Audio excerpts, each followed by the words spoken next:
Hello, everybody. This is going to be the abridged version. This is the shortened version of 12.1 through 12.3. We're getting through all of World War I today. So let's start with America entering the First World War, and we're going to start with a quote from Woodrow Wilson, the President of the United States, who's leading us into World War I 4 years after he promised not to.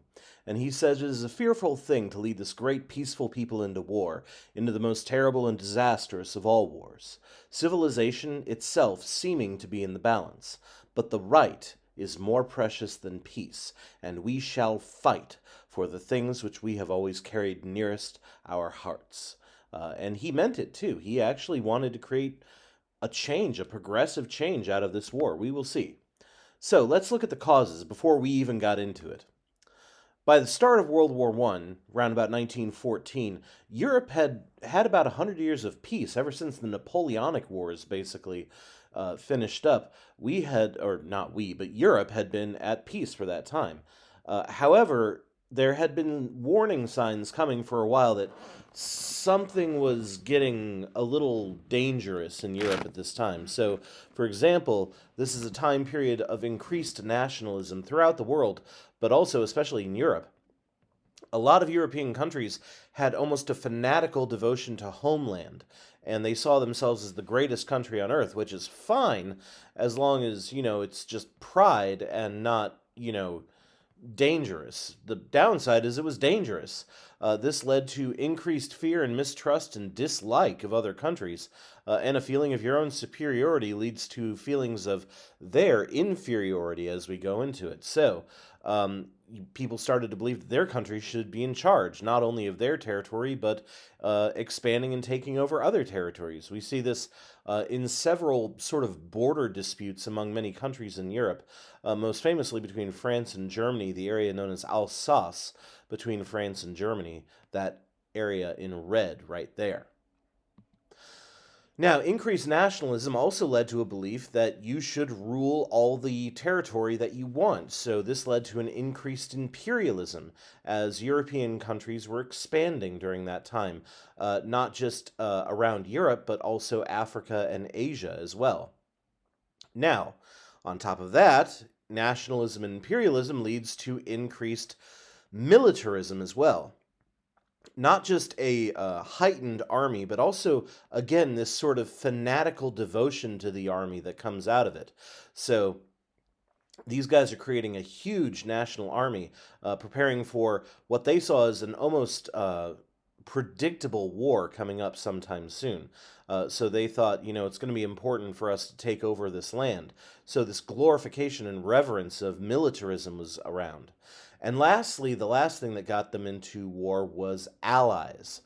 This was a time where pretty much every country in Europe was allied to another country, like with a signed piece of paper saying, "We are the ally of this country, and if they go to war, then we promise we will go to war with them, alongside them." And so this led to, once the shooting started, other countries very quickly started to find their way into the war.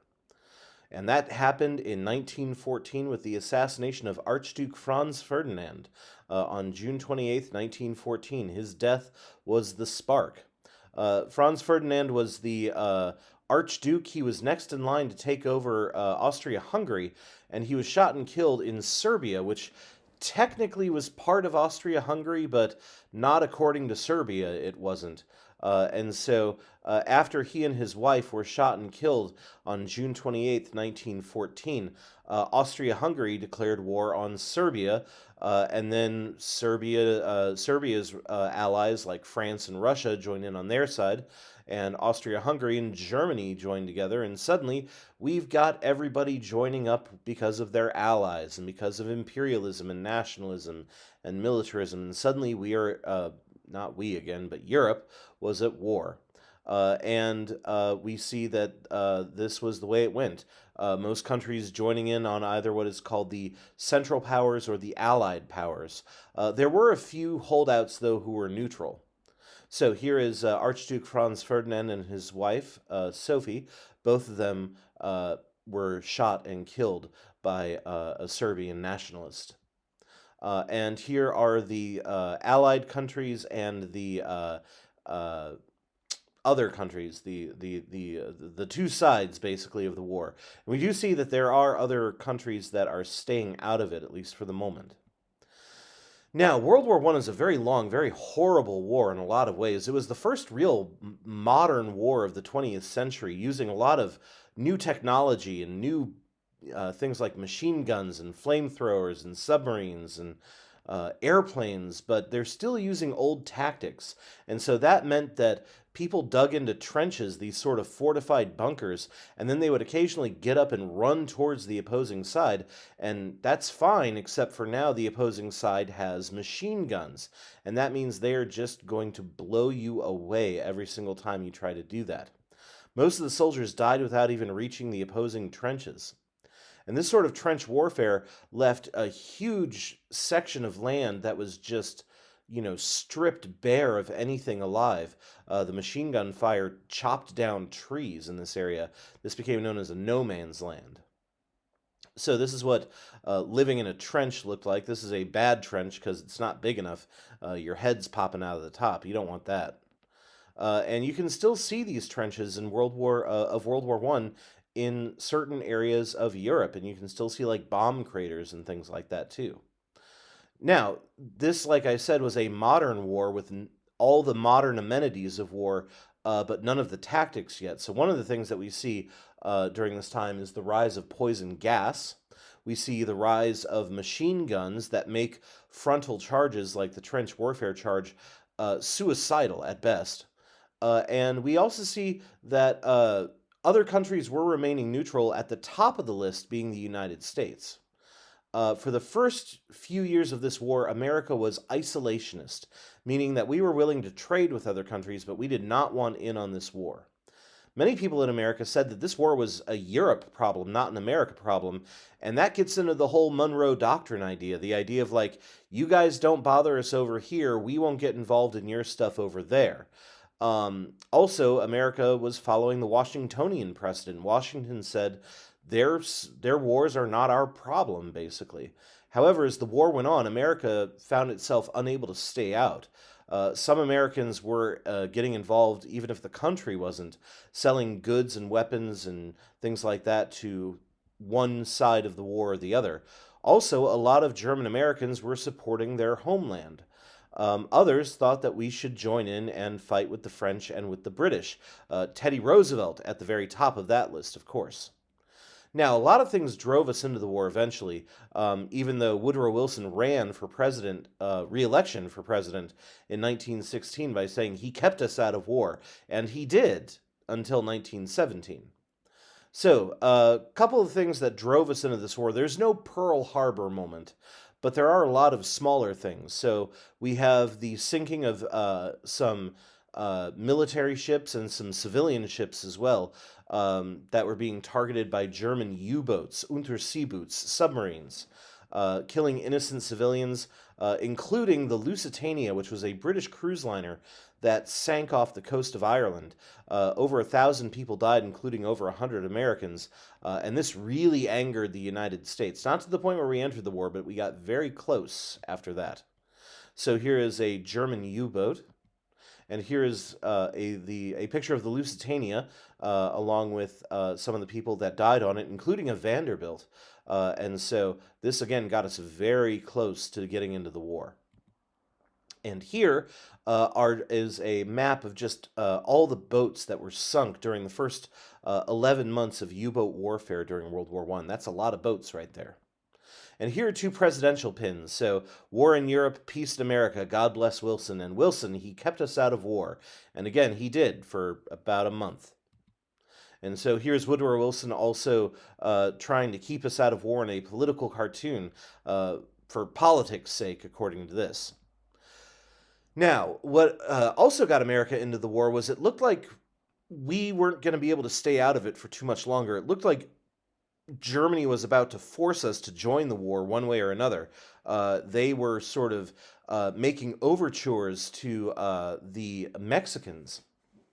Arthur Zimmermann, who was a German diplomat, actually sent a telegram to Mexico that was intercepted that said, "Hey Mexico, if you guys attack the United States when we attack the United States, we'll give you back all of the states that you lost, all the territory you lost in the Mexican-American War back in the 1840s." This Zimmerman note was very quickly apprehended and intercepted by the British, who gave it to us. And it looked like, well, if they're coming for us, we got to go for them. So eventually, America entered World War I in April of 1917.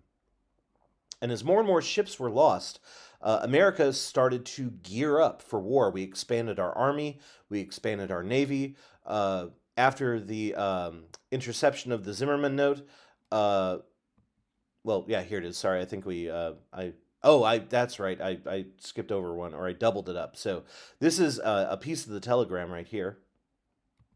And here is Woodrow Wilson calling for war in front of Congress. And Congress voted yes, although it was a divided Congress that said yes. It was not an all or nothing sort of thing. There were a lot of people in the U.S. Congress and in the House of Representatives and in the Senate who did not want to get into this war for a variety of reasons, one of which being they felt it wasn't ours. So let's look at the home front during World War I. What's going on in America during this war? And the primary source is a song. One of the songs that was meant to sort of inspire people to go and enlist in the U.S. Army and fight over there in Europe. It was called Over There, and it said, send the word over there that the Yanks are coming, rum-tum-tumming everywhere. So, let's look at America mobilizing. When America first got into the war, we were not ready. We had to basically gear up for this war. And so one of the things they did was in 1917, Congress passed the draft again, the first draft since the Civil War, called the Selective Service Act. And over 3 million Americans were drafted and over 2 million volunteered. And the government created the Committee on Public Information. This committee was designed to sort of be the propaganda machine of the U.S. government, convince America of the rightness of the war. Because, like I said, this was a divisive war. Not everybody was on board with this one. And they tried to make volunteering seem very patriotic, and they did it through songs like Over There, and they did it through posters like this one, saying, enlist, on which side of the window are you? Now, as soldiers are getting ready to go, American businesses and manufacturers are also getting ready to go. So we see that businesses started to shift from making peacetime materials into making wartime materials. And also farms are heating up, farming as much as they can, trying to make food for the troops living overseas. Meanwhile, Americans are cutting back on most foods, trying to make sure that the best stuff goes over to the soldiers and the starving people of Europe. So this meant that we suffered with meatless Mondays and wheatless Wednesdays and all sorts of other days, trying to give the troops and the starving people, like Belgium, all the good stuff. So here is food is ammunition, don't waste it. And here is corn.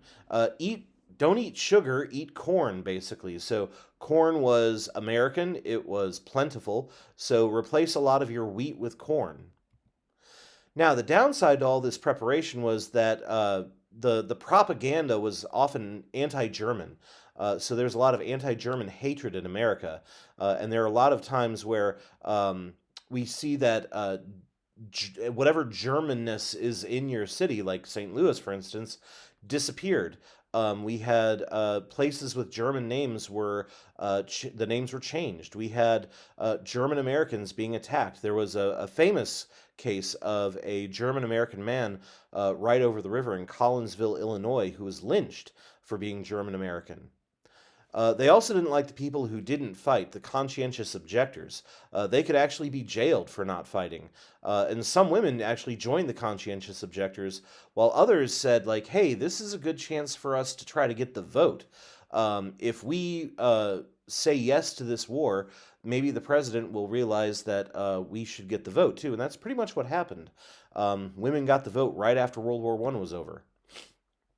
So here's an example of a street sign in St. Louis, Providence Place. And Providence Place used to be Knopstein Place until World War One began, and then the people in St. Louis changed the name of the street. We'll look at more of these in class. And so here is some women who are joining the war effort, buying Liberty bonds, which is basically Americans donating money to the war effort, and then the U.S. government would pay you back with interest. But it was also just a patriotic thing. Now, Americans are guaranteed freedom of speech in the Constitution, but during the First World War, as in many wars, basically the question of freedom of speech versus safety in America, liberty versus security, came up as a big issue. In 1917, Congress passed what was called the Espionage Act, which said it was against the law to criticize the United States in writing, and you could be considered an enemy for doing that, or aiding an enemy. And that's very vague, just vague enough to work as a law where you can arrest pretty much anybody you want to. And so we did see a lot of people getting arrested for that.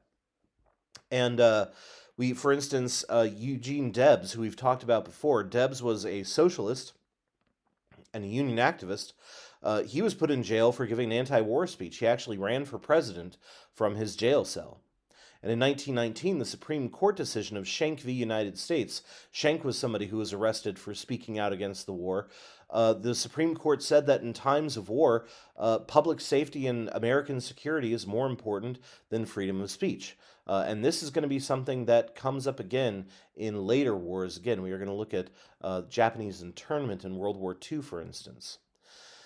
Now, to replace all those white men who are going off to fight in the war, women and African Americans entered the workforce, and many black families are moving from the deep south into the Midwest and the North and the Northwest and the Northeast, looking for better jobs, better opportunities, a little more or a little less dangerous of a life.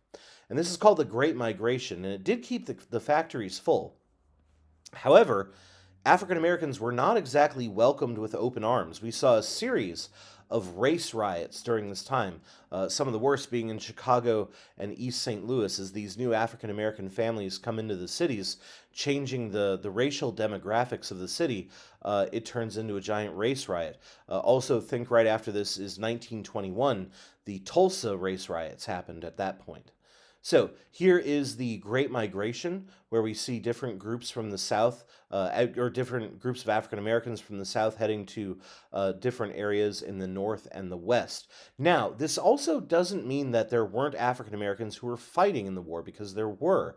One of the most famous, and I love their name, a group of volunteers who mainly fought with the French because the white Americans didn't want them, were called the Harlem Hellfighters, and they were a very they're a great group of soldiers. They were really impressive. Very interesting story. If you ever have a chance, read up on the Harlem Hellfighters. So here is a newspaper article by the St. Louis Argus, which was an African American and is an African American newspaper in St. Louis, where they talk about how it shrouded the country in shame. Now let's look at the end of the war, ending with a quote from Wilson. He said, "We are citizens of the world. The tragedy of our times is we did not know this." So let's look at what America did. We got in a little late, but America fought in a lot of different ways. First of all, we sent soldiers over there called the American Expeditionary Force. Colloquially, their nickname was the Doughboys, and they were under the command of a general named John Pershing, a Missouri boy. And they fought mostly in the western front of the war, which is from France down to up to Belgium, basically, was our territory. And like I said, this included African Americans fighting mainly with the French because they were not welcomed by the white soldiers in America either. But they did come back with hopes for equal opportunity, and this actually led to many returning soldiers being lynched for basically, in the eyes of white Southerners, stepping out of line, basically. The U.S. Navy also protected ships in the ocean, convoys of ships, large groups of ships. And these convoys were targets for U-boats, so they needed that protection real bad. So this is a World War I doughboy. That's what he looks like. And this is John J. Blackjack Pershing, who once said the deadliest weapon in the world is a Marine and his rifle. Pershing Street in St. Louis is named after him. Again, this is one of those streets that used to have a German name, and then they changed it because of the war.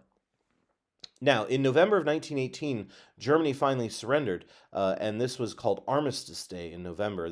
We still celebrate that day.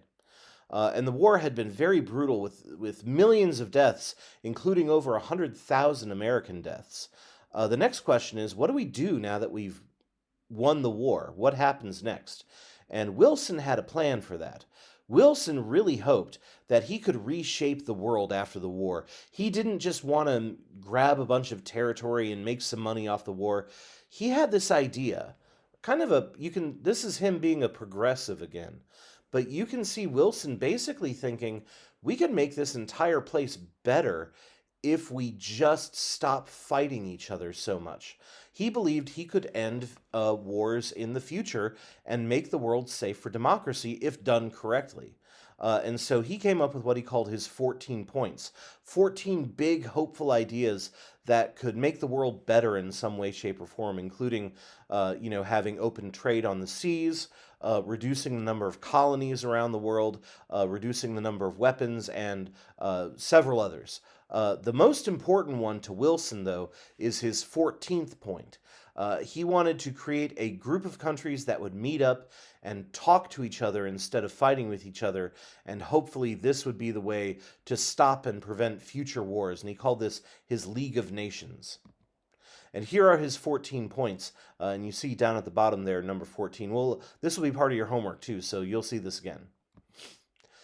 Now, Wilson went to the Treaty of Versailles outside of Paris to solidify this deal.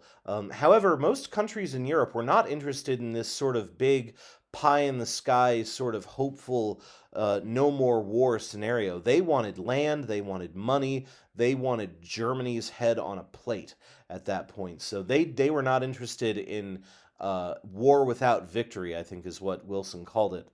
And as the conference continued, Wilson basically had to trade away a lot of those 14 points. So, for instance, a lot of colonies came about after World War I, especially in the Middle East. France and England basically divided up the Middle East, which caused a lot of trouble that is still around today.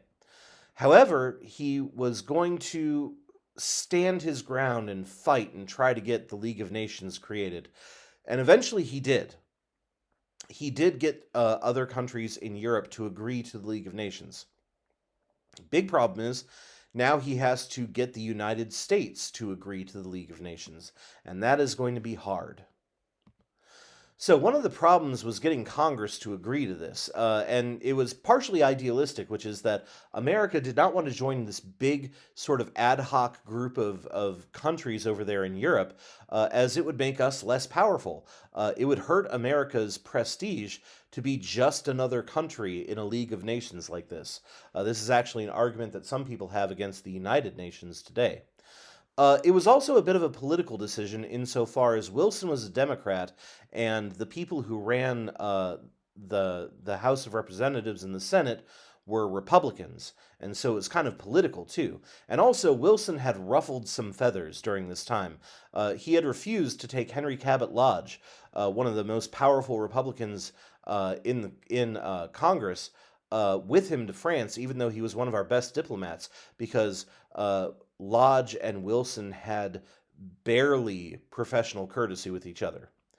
Wilson was unable to convince his enemies to agree to a League of Nations, and he also refused to negotiate several times as well. So this meant that basically he could not get the United States Congress to agree to this new League of Nations. We never joined. And on top of all of this, he also suffered a bad stroke at the beginning of all this, too. And he suffered a stroke that basically put him out of commission for the rest of his presidency. So here, by the way, is Henry Cabot Lodge, who said, "The independence of the United States is not only more precious to ourselves, but to the world than any single possession." And here is Wilson's draft of the League of Nations being attacked as it lands on American shores by Republican hostiles.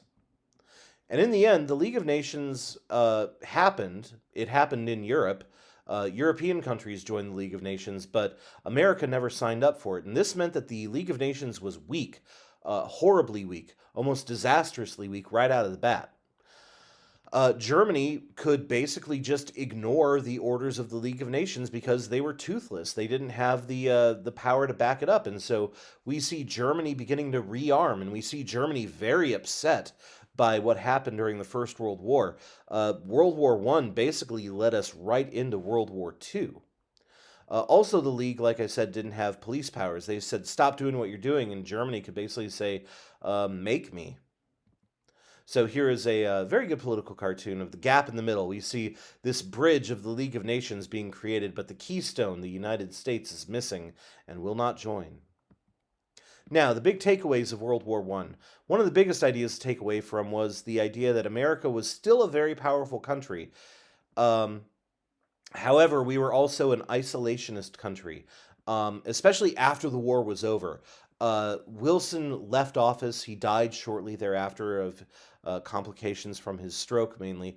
But we see that America turns very conservative and isolationist, and it's sort of the end of the progressive era at this point.